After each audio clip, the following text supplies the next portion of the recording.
दोस्तों, Wajid motivation channel में आपका स्वागत है। आज हम लोग चर्चा करेंगे प्राचीन भारत के इतिहास को कितने भाग में बांटा गया। तो चलते हैं। प्राचीन भारत के इतिहास को तीन भाग में बांटा गया है। प्रागैतिहासिक काल, आदि ऐतिहासिक काल और ऐतिहासिक काल। मतलब इन तीनों मिल के प्राचीन भारत का इतिहास बनता है। हम ये जानेंगे प्रागैतिहासिक काल क्या है। सबसे पहली बात तो यह जानिए कि प्रागैतिहासिक काल जो है इसमें सिर्फ अवशेषों के प्राप्त हुए हैं। मतलब किसी भी चीज का अवशेष हो गया, हड्डी का हो, जानवर का हो, ठीक है। और इसको ना तो पढ़ा गया है ना तो इसको लिखा गया है। तो वैसे काल को प्रागैतिहासिक काल के नाम से जाना जाता है। अब दूसरा आता है आदि ऐतिहासिक काल। इस काल में जो है लिखा तो गया है लेकिन पढ़ा नहीं गया है। आदि ऐतिहासिक काल किसे कहेंगे? आदि ऐतिहासिक काल वैसे काल को कहेंगे जिस काल में लिखा तो गया है, पढ़ा नहीं गया है। आपको पता है कि एक एग्जाम्पल देते हैं, सम्राट अशोक। सम्राट अशोक के ज्यादातर जो अभिलेख हैं, अभी भी अधिकतर अभिलेख उनकी अभी तक पढ़ा नहीं गया है, लिखा जरूर गया है। तो वैसे काल को हम किस नाम से जानेंगे? आदि ऐतिहासिक काल के नाम से जानेंगे। फिर उसके बाद आता है लास्ट ऐतिहासिक काल। ऐतिहासिक काल उस काल को कहते हैं जिसमें लिखा भी गया हो और पढ़ा भी गया हो। मतलब कोई भी साक्ष्य लिखा हुआ भी हो और उसको पढ़ा गया भी हो। तो वैसे काल को हम लोग ऐतिहासिक काल के नाम से जानते हैं। अब हम लोग प्रागैतिहासिक काल को भी दो भाग में बांटते हैं। देखो, सबसे पहली बात क्या है मेरे दोस्तों, अगर इसको पार्ट पार्ट करके अगर हम पढ़ेंगे तो बेहतर और अच्छे तरीके से जानकारी प्राप्त कर सकते हैं, नहीं तो नहीं कर सकते हैं।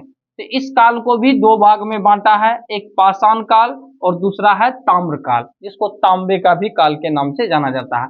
पाषाण काल क्या है? पाषाण काल पत्थर के काल के भी नाम से जाना जाता है। ताम्र काल को तांबे के भी काल के नाम से जाना जाता है।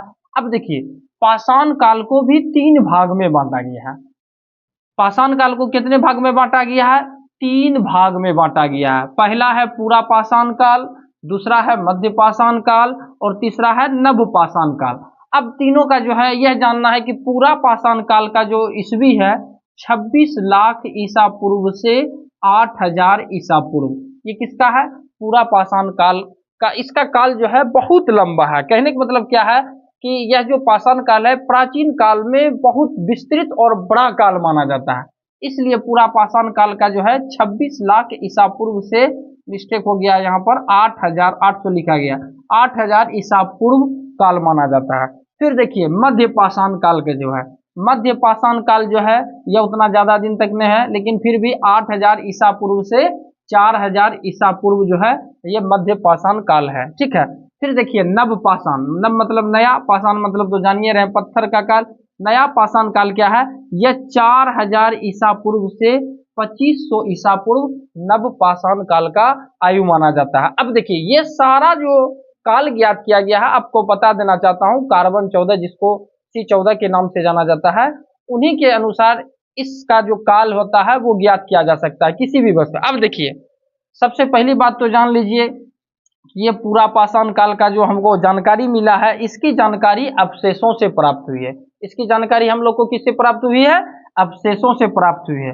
अब देखिए पूरा पाषाण काल की जो खोज सर्वप्रथम किया गया था वो 1863, ये ऑब्जेक्टिव बनेगा, समझ रहे हैं ना, ये बहुत इंपॉर्टेंट है कि पूरा पाषाण काल की खोज किसने किया था?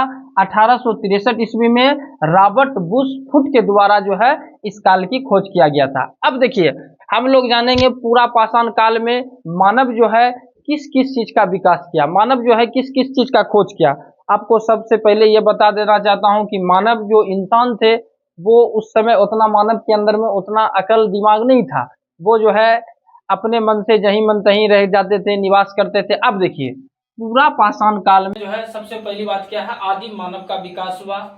यह लोग खाद्य संग्रह, आग का खोज, पत्थर का औजार में सबसे पहले कुल्हाड़ी का खोज किया। सबसे पहले ये बात बता देते हैं, प्राचीन काल के जो मानव होते थे उसे यह दिमाग और अकल बुद्धि नहीं था कि वह हम जो क्या खा रहे हैं क्या नहीं खा रहे हैं, और जो भी खाद्य संग्रह मतलब जो है वो चुन चुन के खाते थे और उसको, उसका जो गुठली तुठली होते थे तो बेच देते। उससे क्या होता था? फसल जो है फिर से लग जाता था।